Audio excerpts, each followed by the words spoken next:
비전을 이루어 가시는 큰 손, 그런 제목입니다.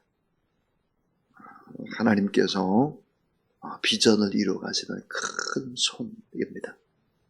하나님은 너무 크셔서 우리가 잘 볼 수 없죠. 그분은 너무 세밀하셔서 또 우리가 눈으로 확인하기가 때로는 어렵습니다. 자, 보이지 않는 큰 손, 너무 크셔서 위대한 분이셔서 우리가 지금은 잘 모릅니다. 근데 명확한 것은 시간이 지나고 나면 알게 된다는 것입니다. 10년, 20년, 30년, 40년, 50년 이렇게 지나고 나면 하나님의 거대한 손이 나를 이렇게 이끌었구나. 이때 선명한 발자취가 눈으로 확인되는 것이지.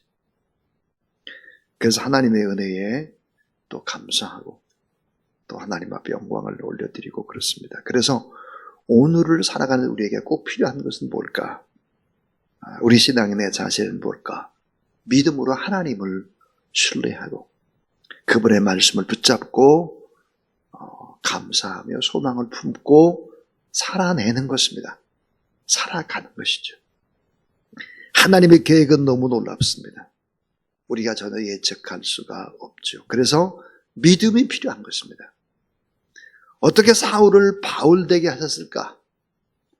어떻게 무식한 갈릴리의 촌동네 사람들을 통해서 위대한 사역을 계획했을까? 우리는 잘 모릅니다. 나중에 알게 되죠. 바울도 하나님의 음성을 듣긴 들었지만 하나님께서 정말 이렇게 내 삶을 구체적으로 간섭하고 인도했구나라고 하는 것은 나중에 알게 되죠. 오늘 말씀 속에서 우리는 비전을 이루어 가시는 큰 손의 하나님, 그분을 만날 수 있습니다. 자, 오늘 이 말씀 속에서 몇 가지 하나님이 우리에게 주시는 교훈들을 생각하겠습니다. 첫 번째입니다. 자, 하나님 앞에 담대하라 하는 것입니다. 놀라우신 계획을 세우신 하나님 앞에 우리는 담대해야 된다 하는 것입니다.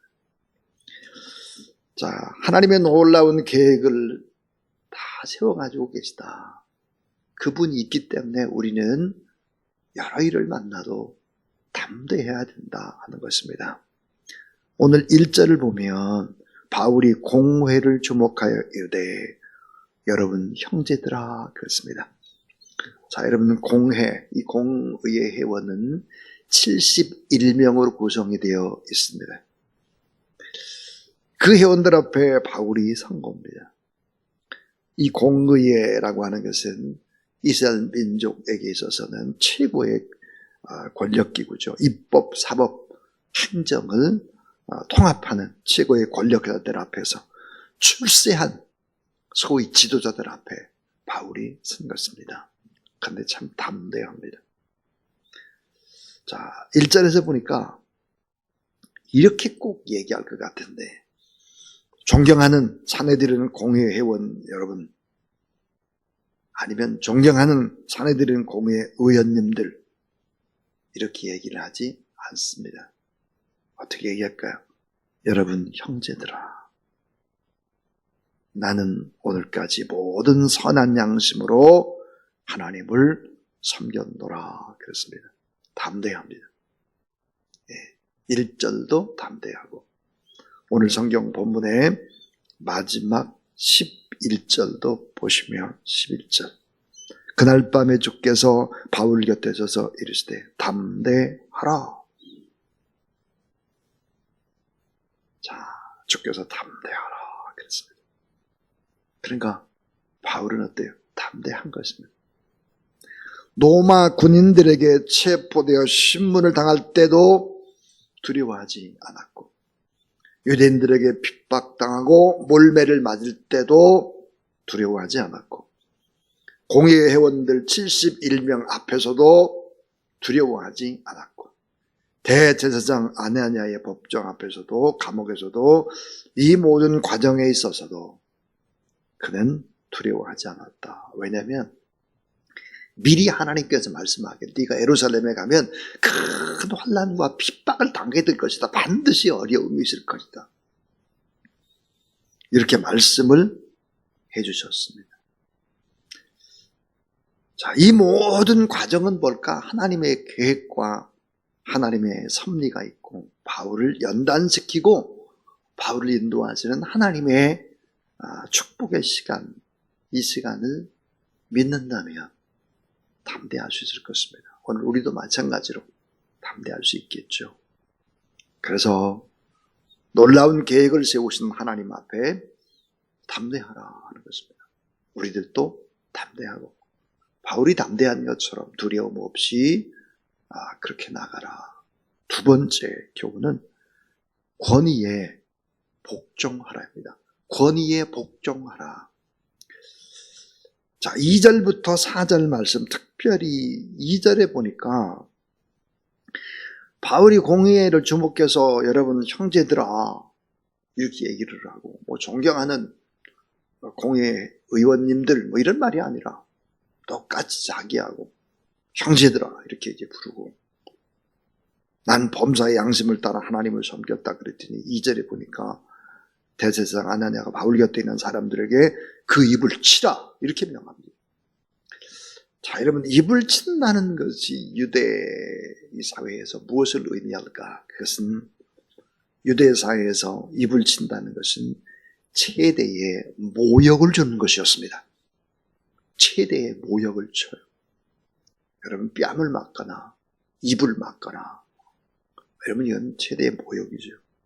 비인격적인 짐승 취급을 했다. 그렇게 이제 보는 것입니다. 그런데 죄가 확정되기도 전에 사람을 칠 수가 없죠. 특별히 로마 시민권자인 바울을. 신명기 19장 15절에 율법에도 뭐라고 되어 있느냐. 결정적인 죄의 증거들이 나오기 이전에는 칠 수가 없다라고 하는 것이 신명기 19장 15절 말씀입니다.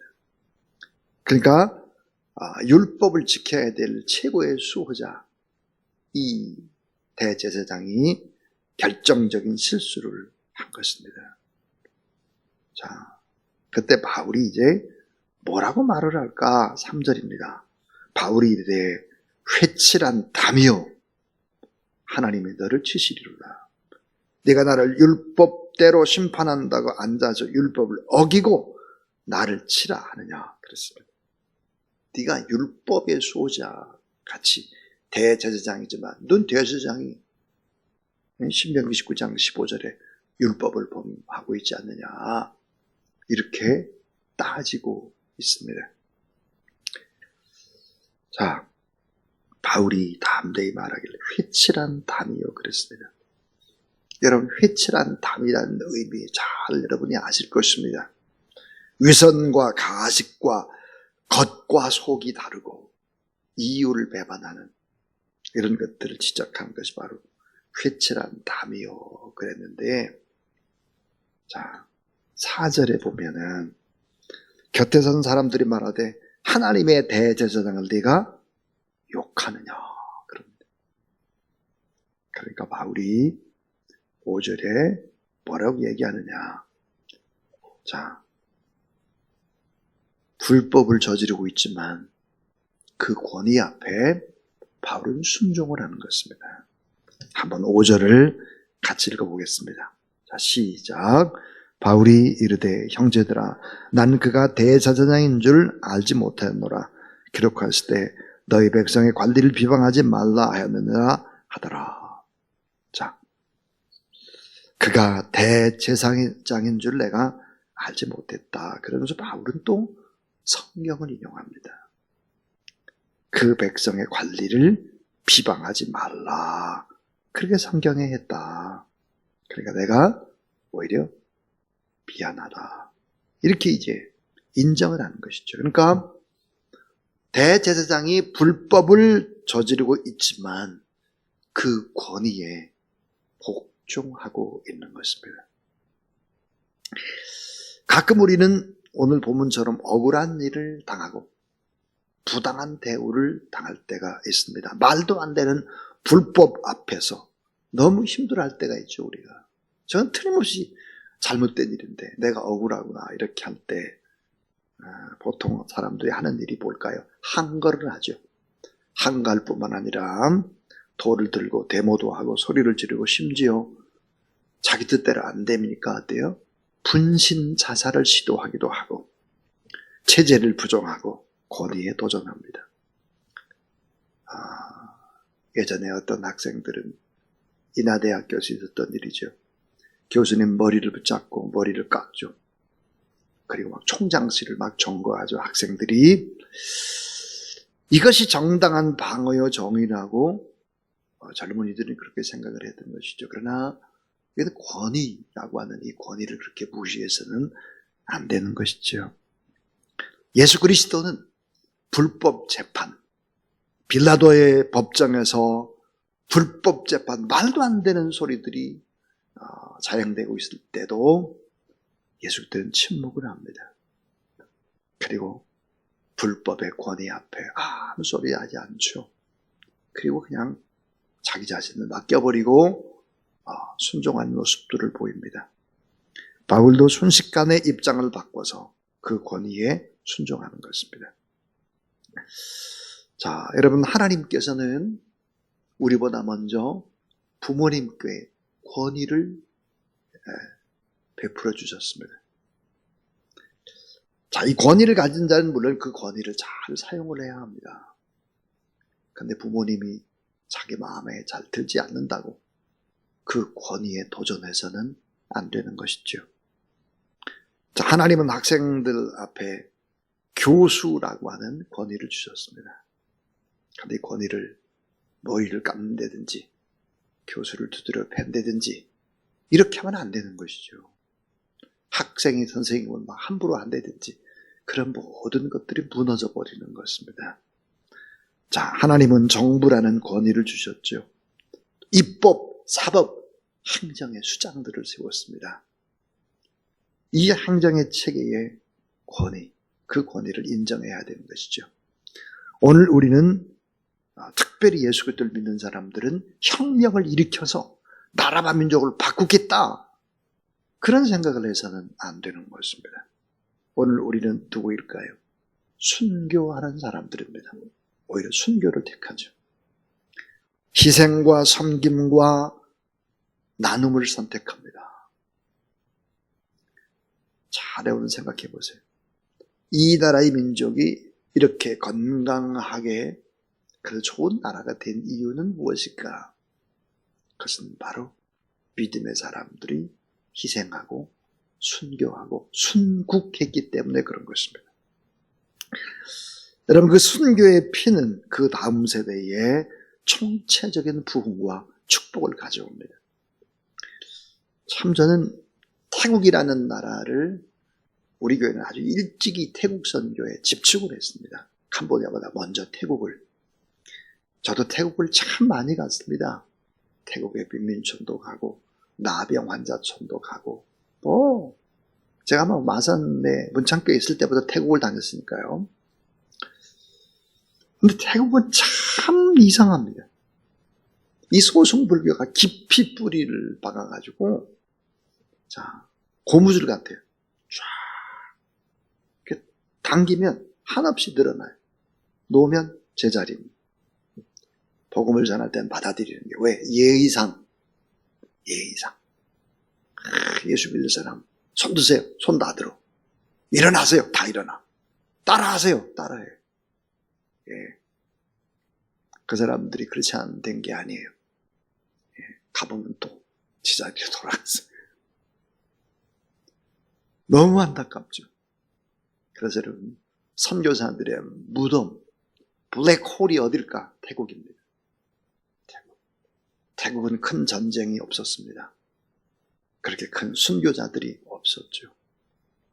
그래서 생각보다 가장 어려운 것, 복음을 전가하기 참 자유로운 것 같은데 선교사들이 계속해서 무너지고 잘못되어지는 것이 바로 놀랍게도 태국입니다. 블랙홀이라고 합니다. 우리 선교를 좀 아는 사람들 사이에서. 캄보디아는 어떨까? 그래도 참 캄보디아가 인도, 차이나, 만도 5개 나라 가운데 제일 복음을 전가하기가 좋습니다. 그 이유가 무엇일까요? 1975년부터 78년, 3년 조금 넘는 3년 반 동안에 예수 그리스도를 믿는 사람들을 죽였습니다. 너무나 많은 순교자가 있었습니다. 교회를 불태웠죠. 순교의 피가 뿌려져 있는 나라가 바로 캄보디아입니다. 그래서 캄보디아가 어쨌든 복음을 전거하기에 베트남보다 훨씬 낫고요. 미얀마 또 이런 데보다, 태국보다 더 나은 것을 볼 수 있죠. 그러니까 이 순교라고 하는 길을 선택하면 그 다음에 이 부흥과 또 축복의 역사들을 이루게 되는 것이죠. 자, 그래서 두 가지 지금까지 얘기했어요. 하나님 앞에서 우리는 좀 담대하고 놀라우신 계획을 가지고 계시다, 그분은. 그리고 그러나 세상의 권위에도 복종할 수 있어야 된다. 한 거라든지 이런 것보다는 오히려 순교를 선택하는 그 길, 그것이 오히려 나라와 민족을 바꾸는 길이다. 이게 바로 예수 그리스도가 걸었던 길이고 바울이 권위 앞에 순종하는 그런 모습을 보이는 이유다 하는 것입니다. 세 번째, 여러분 따라하세요. 선으로 악을 이겨라. 예, 선으로 악을 이겨라. 여러분 최고의 선이 뭐겠습니까? 최고의 선, 최고 착한 게 뭐겠습니까? 그것은 바로 복음을 믿는 것입니다. 예수 그리스도를 믿는 거죠. 하나님께서는 아무리 선한 행동을 하느냐 뭐냐 필요 없습니다. 예수님 진짜 믿냐 안 믿냐, 이게 구원의 핵심입니다. 그러니까 최고의 선, 절대선은 예수 그리스도를 믿는 거예요. 예수 그리스도의 십자가와 부활을 믿는 것입니다. 자, 공의의 회원들은 여러분 잘 알다시피 두 부류로 나눠져 있습니다. 두 부류가 뭘까요? 바리새파하고 사두개파, 이 두 부류가 나눠져 있습니다. 이 두 부류는 신앙적으로 보면은 같은 부분도 있지만 완전히 반대가 되는 부분들이 있죠. 바울은 이제 이 바리새파였기 때문에 사두개파와 차이점을 너무 잘 알고 있습니다. 자, 6절을 보시면 사두개인들은 어떤 사람들일까? 모세 오경만 인정합니다. 천사나 영의 존재를 부정합니다. 부활이나 영생, 내세도 부정합니다. 아주 중요한 교리잖아요. 이걸 부정해요. 이 사두개인들은. 그러니까 이 사람들은 현실주의자죠. 물질주의자입니다. 그래서 정치인들과 잘 결탁되어 있는 사람입니다. 자, 그런데 이 바리새인들은 세속적인 것에서 본인은 구분됐다고 생각을 한 거죠. 거룩하다. 구약 성경을 모두 다 정경으로 인정을 하고 부활과 영생과 내세를 인정합니다. 그렇기 때문에 사실은 사두개인하고 바리새인들이 공의회원에 섞여 있다라고 하는 것은 이게 보니까 신앙적으로 늘 마찰을 빚습니다. 바울이 어떻게 파고들었느냐, 지혜롭고 순결하게 나는 죽은 자의 소망과 부활을 믿는다고 해서 내가 신문을 받는다. 그렇게 이제 이 바리새파와 사두개파 공회원들을 교리로 갈라지게 만들고 그 법정 안에서 사두개인들과 바리새인들이 다툼을 일어나게 만드는 것이죠. 자기들끼리 다툼을 하는 것입니다. 하나님의 방법은 뭘까요? 하나님의 방법은 그것입니다. 악한 자들끼리 싸워서 그 악한 체제를 무너뜨리는 전략, 이게 하나님의 방법입니다. 네. 공산주의는 공산주의끼리 싸우는 거예요. 악은 악끼리 싸우는 거예요. 그래서 어때요? 그 체제를 무너뜨리는 전략이다. 그래서 결국은 뭐예요? 선으로 악을 이겨라. 최고의 선, 절대선은 복음이다. 그래서 이제 바울이 그런 전략을 택하는 것을 볼 수 있습니다. 마지막 네 번째입니다. 환난과 위기는 다 이길 수 있다. 이런 확신을 주시는 하나님이십니다. 환난과 위기는 다 이길 수 있다. 확신을 주시면서 오늘 이 11절 말씀은 놀랍게도 그날 밤에 주께서 바울 곁에 서서 이르실 때 담대하라. 내가 예루살렘에서 나의 일을 증언한 것 같이 이 도마에서도 증언하여라 하리라 하시니라 그랬습니다. 차짓한 감방 속에 홀로 남아있는 바울을 주님이 찾아오셨습니다. 그리고 담대하라 용기를 주시고 위로와 격려를 하십니다. 주님이 찾아온 것입니다. 주님을 만나는 환희와 감격, 축제의 밤입니다. 주님이 말씀해 주셨으니까요. 앞으로 네가 어려운 일이 또 있을 텐데 그 어려운 일이 있어도 걱정하지 말아라. 담대히 이길 수 있다. 그리고 노마의 비전을 이루게 될 것이다. 그렇게 말씀을 주셨습니다. 앞으로의 위기가 있다. 그러나 반드시 이 위기를 이길 수 있다. 담대하라. 이렇게 말씀을 하십니다. 오늘 우리도 마찬가지입니다. 비전을 이루어 가시는 큰 손이신 여호와 하나님을 바라보십시오. 그리고 그 놀라운 계획 앞에 어려운 일이 있어도 담대하고 때로는 권위에 복종하고 선으로 악을 이기고 그리고 환난과 위기를 다 이길 수 있도록 도우시는 능히 이기시는 하나님, 그 하나님을 바라보며 오늘 또 믿음 가운데 승리하는 그런 여러분 되기를 주의 이름으로 축원합니다. 413장입니다. 413장.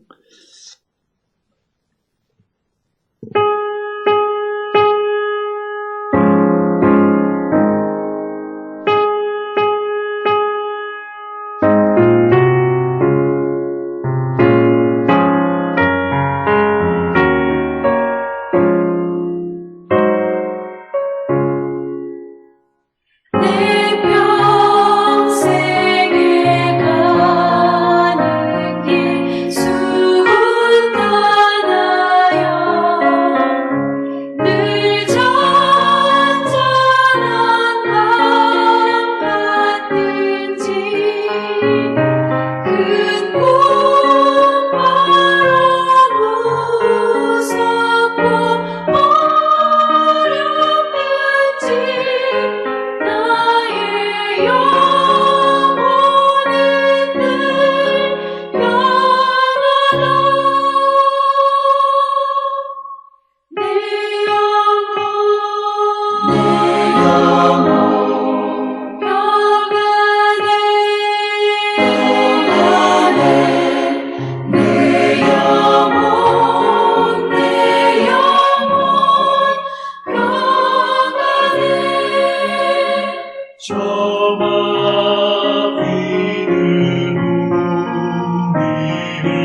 주 예수 그리스도의 무한하신 은혜와